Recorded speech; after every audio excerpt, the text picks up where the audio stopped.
কলা থোড় রান্না হবে। খুব কুচি কুচি করে কাটা হচ্ছে সুন্দর করে, ছোট্ট একটা বড়িতে।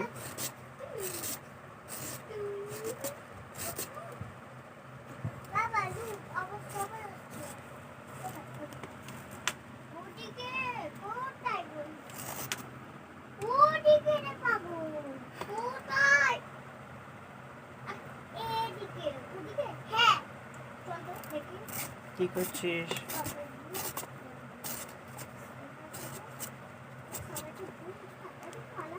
থোড়ে ভিটামিন আয়রন প্রয়োজন থাকে,